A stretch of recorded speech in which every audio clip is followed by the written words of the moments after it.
अस्सलाम वालेकुम my YouTube family. उम्मीद है आप सब खैरियत से होंगे। Welcome back to online class.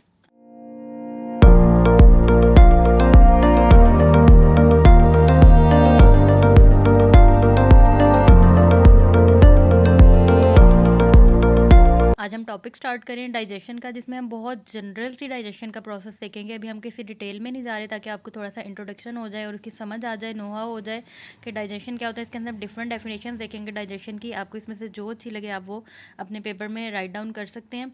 तो डाइजेशन क्या है कि the process by which food is broken down into smaller molecules for body to absorb is known as digestion. एक सिंपल सी डेफिनेशन ये हो गई कि अगर वो प्रोसेस जिसके अंदर फूड की ब्रेक डाउन हो रही है स्मॉलर मॉलिक्यूल्स के अंदर, बॉडी उसको एब्जॉर्ब कर सके, उसके अंदर से जो न्यूट्रिएंट्स हैं उनको एब्जॉर्ब कर सके for further processing of the body. आगे जो उसके मैकेनिज़म्स हैं उनको कंटिन्यू करने के लिए, और जो भी हमारी बॉडी के अंदर हम अपनी मूवमेंट कर रहे हैं एनर्जी के लिए हमें, क्योंकि न्यूट्रिएंट्स और डाइजेशन फूड चाहिए होती है, तो वो सब कुछ हो सके। तो उस प्रोसेस को जिसमें हम फूड को ब्रेक डाउन कर फूड ब्रेक डाउन हो रही है, उसे हम कहेंगे डाइजेशन। अब अगर हम इसकी दूसरी डेफिनेशन देखें तो वो क्या होगी? The digestive system is a system that is essential for converting food we eat into nutrients that our bodies use for energy, growth, and repair, while also removing waste products.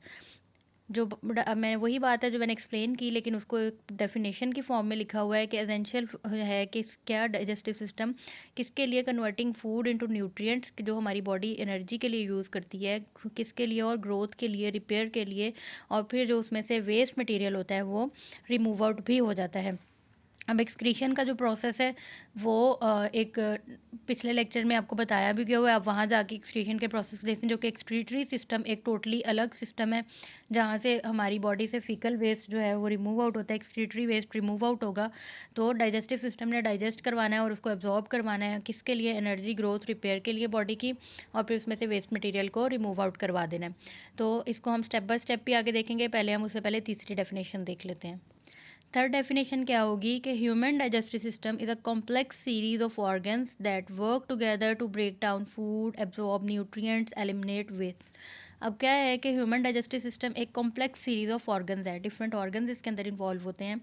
जो mouth से हमारी digestion start होती है, और फिर अगर उसके oesophagus, stomach, इसके प्रॉपर हम डेफिनेशन डायग्राम के अंदर अभी सारी चीज़ें देखते हैं कि जो कौन कौन से इसके अंदर ऑर्गन्स और चीज़ें इन्वॉल्व होती हैं। तो कॉम्प्लेक्स सीरीज़ ऑफ ऑर्गन्स है, वो सारे जो कॉम्प्लेक्स सीरीज़ है वो मिलके वर्क करती है और फूड को ब्रेक डाउन कराती है, एब्जॉर्ब न्यूट्रिएंट्स करवाती है, एंड एलिमिनेट वेस्ट करवाती है। क्योंकि डाइजेस्टिव सिस्टम के एंड तक जो है वो हमने पूरा एक्सक्रीशन तक दिखाना है कि कहाँ तक जो है वो एक्सक्रीट हो रही होती है। क्यों हम कह रहे हैं ये, जब हम डिटेल पढ़ेंगे ना हमें वहाँ जाके समझ आएगी कि जो जहाँ से डाइजेस्टेड फूड भी जब रिमूव हो रही होती है, तो वहाँ जाके जब फीकल मटेरियल या फिर हमारा जो एक बॉडी के अंदर जो न्यूट्रिएंट्स एब्जॉर्ब होने के बाद जो मटेरियल रह जाता है, उसके अंदर से भी रीअब्जॉर्प्शन हो रही होती है कि कोई ऐसा न्यूट्रिएंट रह ना जाए जो बॉडी के अंदर एब्जॉर्ब ना हो सके। तो ये जब हम प्रॉपर डिटेल में भी आगे फ्लो चार्ट में देखेंगे ना, और इसके बाद फिर फर्दर डिटेल लेक्चर जब हम देखेंगे एक एक ऑर्गन के ऊपर अलग अलग से उसके लेक्चर्स होंगे, तो आपको तब बहुत डिटेल में समझ आएगी कि ऐसा क्यों होता है, कि हम इसे एलिमिनेट वेस्ट इसके अंदर क्यों ये बार बार हम चीज़ ऐड कर रहे हैं।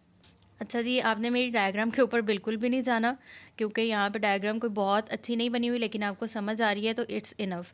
अब ये क्या है कि एक ह्यूमन दिखाया हुआ है, जिसका हमने यहाँ से माउथ दिखाया, या फिर उसे हम ओरल कैविटी भी कहते हैं। ओरल कैविटी से क्या होगा कि इंजेक्शन होती है। इंजेक्शन का प्रोसेस क्या होता है कि फूड जो है वो उसका इनटेक होता है हमारे माउथ के अंदर। जो माउथ के अंदर फूड हम इनटेक कर रहे हैं, इसे हम क्या कहेंगे? इंजेक्शन कहेंगे, हमारी ओरल कैविटी के अंदर जब ये फूड जा रही होती है। तो आगे इसके अंदर फिर छोटे छोटे से और भी ऑर्गन्स आते हैं, ग्लॉटिस, एपिग्लॉटिस, और वो सारी चीज़ें जब हमने डिटेल में सब कुछ पढ़ना है ना, तब हम ये सारी चीज़ें तब डिटेल में पढ़ेंगे। अभी हम सिर्फ बेसिक जो मेन ऑर्गन्स हैं, या मेन जो इसके अंदर स्ट्रक्चर्स हैं, सिर्फ उनको हम देखेंगे। माउथ और ओरल कैविटी आ गई, यहाँ से इंजेक्शन का प्रोसेस होगा। फिर आ जाता है फेरिंक्स। फेरिंक्स भी एक ट्यूब है, इसके बारे में भी हम आगे देखेंगे। फिर आ जाती है एसोफेगस। ये स्टमक के लिए ये स्टमक से इन जाके अटैच हो रही होती है एसोफेगस, जहाँ से फूड जो है वो अपनी मस्कुलर कंट्रैक्शन रिलैक्सेशन के साथ आगे पास आउट होती है, और फिर कहाँ जाती है? स्टमक के अंदर। अब स्टमक के अंदर फूड आ गई, यहाँ पे आके इसकी डाइजेशन स्टार्ट होती है। पहले जो एक मैकेनिकल डाइजेशन है वो यहाँ पे आके होगी, लेकिन कुछ केमिकल डाइजेशन जो है ना वो माउथ से ही, ओरल कैविटी से आपकी स्टार्ट हो जाती है। क्यों स्टार्ट हो जाती है? क्योंकि जो स्लाइवा होता है हमारा, उसके अंदर भी कुछ स्लाइवरी ग्लैंड्स होते हैं जो कुछ ना कुछ अंदर से केमिकल ऐसे सिक्रीट कर रहे होते हैं, जो कार्बोहाइड्रेट्स की जो हम कह सकते हैं कि डाइजेशन है वो यहाँ माउथ से ही स्टार्ट करवा देती है। अब ये आ गया स्टमक। स्टमक के साथ अटैच होता है लीवर, गाल ब्लैडर और पेंक्रियाज। ये अपने अपने एंजाइम्स, जूसेस सिक्रीट कर रहे होते हैं जो किस में हेल्प करते हैं, स्टमक में कुछ डाइजेशन के लिए, कुछ आके स्मॉल और लार्ज इंटेस्टाइन में हेल्प कर रहे होते हैं। तो ये सारे ऑर्गन्स भी, इनका प्रॉपर फंक्शनिंग करना भी बहुत ज़्यादा ज़रूरी है स्टमक, स्मॉल और लार्ज इंटेस्टाइन के साथ साथ। कौन कौन से होंगे? वो लीवर, गाल ब्लैडर और पेंक्रियाज। अब आपको स्टमक तो ये एक बीन शेप्ड ऑर्गन नज़र आ रहा है। लीवर ये वाला एक साइड पे जो आपको रेड कलर का दिखाया गया ये है, और ये छोटा सा ऐसे निकलता हुआ इसके अंदर से आ रहा है ये गाल ब्लैडर। और पेंक्रियाज जो है वो थोड़ा सा पीछे करके होता है, और ये भी इसमें से कुछ अपने जूसेस और सिक्रीशंस दे रहा होता है, जो कि फिर क्या किस में हेल्प करते हैं, या फिर ये तीनों ऑर्गन एक दूसरे के साथ लिंक्ड इसलिए हैं कि कोई एक ऑर्गन उसमें से सिक्रीशन निकाल रहा है और वो दूसरे के अंदर जाकर स्टोर हो रही है, फिर वो आगे फर्दर जाके जहाँ पे डाइजेशन में ज़रूरत होगी उसको रिलीज़ आउट करेगा और फिर वो डाइजेशन में हेल्प आउट करेगा। फिर आ जाती है आगे स्मॉल इंटेस्टाइन जो आपको अंदर दिखाई गई है, और ये बड़ी सारी जो ब्लैक में दिखाई गई है ये है लार्ज इंटेस्टाइन। लार्ज इंटेस्टाइन के बाद आ जाता है रेक्टम, जहाँ पे कुछ टाइम के लिए आके हमारा जो फीकल मटेरियल है वो स्टोर होता है, और फिर जो एनस है ये होल होता है, इसके थ्रू एक्सक्रीटरी वेस्ट जो है वो रिमूव आउट हो जाता है, बॉडी से बाहर निकल आता है। अब हम देखेंगे flow chart of digestive system of human को, कि जिसके अंदर मैंने कुछ ट्राई किया है कि सिंपल सिंपल सी चीज़ें अभी रहें, बहुत ज़्यादा डिटेल में हम ना जाएं, ताकि जो भी हमारी अभी आपकी बेसिक अंडरस्टैंडिंग है ना वो हो सके और आपको समझ आ जाए कि ये सारे ऑर्गन्स एक दूसरे के साथ कैसे लिंक्ड हैं, कौन कौन से इसके अंदर से जूसेस वगैरह और चीज़ें सिक्रीट हो रही हैं और इनका क्या क्या फंक्शन है। बस आपको मेजर फंक्शंस की समझ आ जाए, और अगर आपको जनरली एक लॉन्ग क्वेश्चन लिखना पड़ जाता है तो आप उसके अंदर ये बेसिक चीज़ें ऐड कर सकें। तो आते हैं हम अब फ्लो चार्ट की तरफ। फ्लो चार्ट में सबसे पहले क्या आएगा? माउथ आ गया। मैंने आपको पहले भी कहा कि सबसे पहले माउथ में, क्योंकि हम इंजेक्शन करें, इंजेक्शन का मतलब क्या होता है? फूड को इनटेक करना, इनटेक ऑफ इन माउथ या ओरल कैविटी के अंदर आपने फूड का इनटेक किया।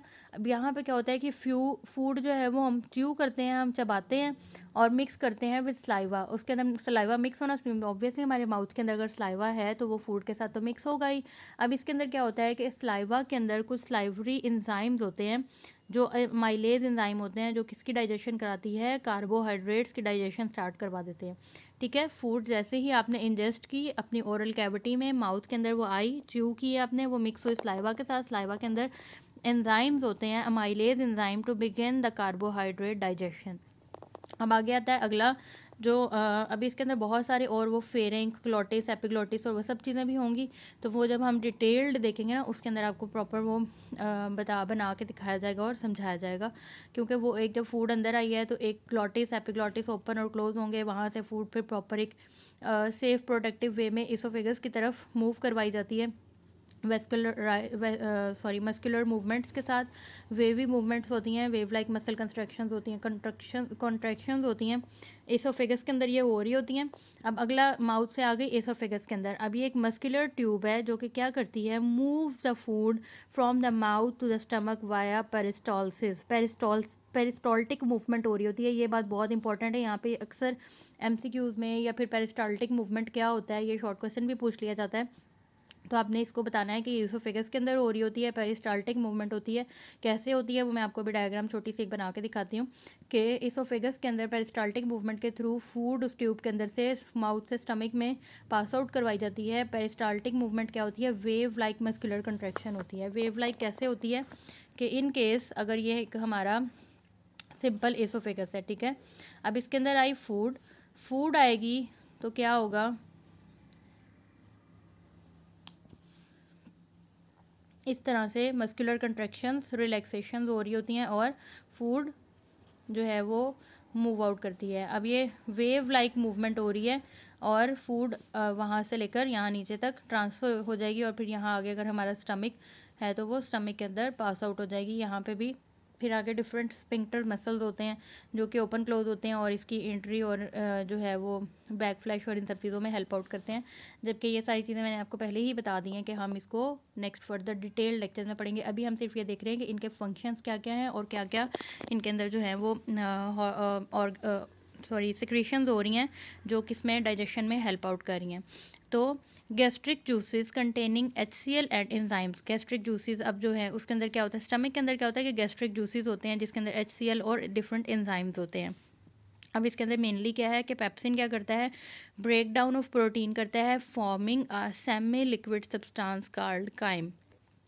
सेमी लिक्विड सब्सटेंस बनता है, लेकिन मतलब वो प्रॉपर लिक्विड भी नहीं होता और ना ही हार्ड होता है, वो एक सेमी लिक्विड फॉर्म होती है। पेप्सिन क्या करता है, ब्रेक डाउन करता है प्रोटीन्स की और फिर उसको एक सेमी लिक्विड सब्सटेंस में कन्वर्ट कर देता है काइम के अंदर।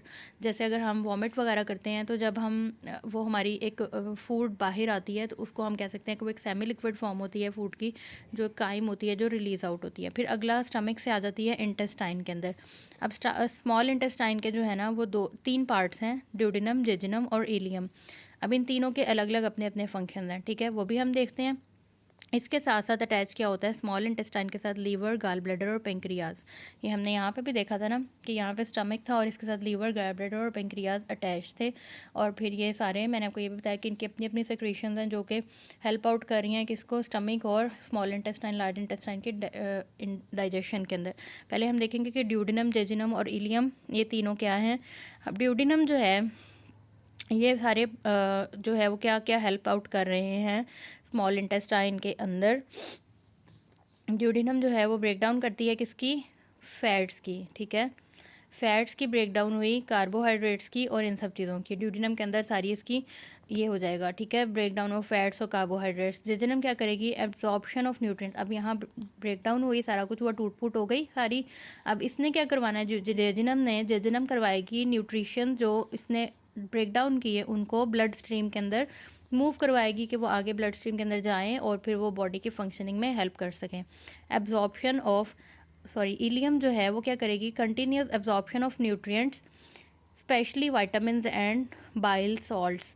अब इलियम जो है वो कंटिन्यू करवाती है, ये पहले कर रहा है, अब ये फर्दर स्पेसिफिक हो जाएगा किसके लिए, वाइटामिन के लिए और बाइल सॉल्ट्स के लिए। बाइल सॉल्ट्स क्या हैं वो अभी हम देखते हैं कि इसने इलियम ने क्या करवाना है, वाइटामिन की स्पेशली जो है वो न्यूट्रिएंट्स की एब्जॉर्प्शन सबकी करवा रहा है, लेकिन स्पेशली किसकी करवाएगा, वाइटामिन की। अब हम इन तीनों की तरफ देख लेते हैं कि ये क्या है। लीवर क्या करता है, एक स्पेसिफिकली एक कह लें कि हेल्प करता है किसके अंदर, प्रोड्यूसेस बाइल। बाइल एक लिक्विड कह लेते हैं, कह लो कि आप उसकी सिक्रीशन है जो हेल्प किस में करती है, लिवर की एक सिक्रीशन जो हेल्प करती है फैट डाइजेशन में। ये अब बहुत इंपॉर्टेंट MCQ है जो पूछा जाता है कि बाइल, लिवर क्या प्रोड्यूस करता है, बाइल प्रोड्यूस करता है, और बाइल क्या हेल्प आउट करता है, फैट की डाइजेशन में हेल्प करता है। और फिर आगे गाल ब्लैडर जो है एक छोटा सा ऑर्गन था जो वो स्टोर करता है बाइल को, प्रोड्यूस्ड बाय लीवर, ठीक है। और पेंक्रियाज जो है वो डाइजेस्टिव एंजाइम्स प्रोड्यूस करता है।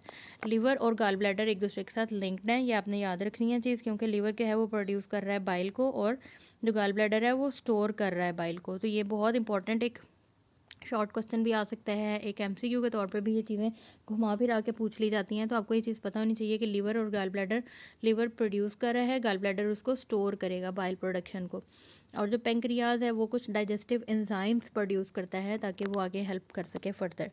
फिर आगे आ जाती है लार्ज इंटेस्टाइन। अब लार्ज इंटेस्टाइन क्या करेगी कि वो करती है एब्जॉर्ब्स वाटर, जो भी हमारा ये मटेरियल पीछे आ रहा है अब स्मॉल इंटेस्टाइन से वो लार्ज इंटेस्टाइन में जब मूव हुआ, यहाँ पे तो न्यूट्रिएंट्स एब्जॉर्ब हो गए ना, अभी वहाँ पे वाटर वगैरह कुछ भी एब्जॉर्ब नहीं हो रहा था। तो लार्ज इंटेस्टाइन ने क्या करना है कि वाटर एब्जॉर्ब करवाना है, मिनरल सॉल्ट्स और ये सारी चीज़ें इसने एब्जॉर्ब करवानी है। और फ्रॉम अनडाइजेस्टेड फूड, जो अभी अनडाइजेस्टेड कुछ फूड रह गई थी उसमें से उसने वाटर, सॉल्ट, वाइटामिन इन सब को रिमूव करवाना है।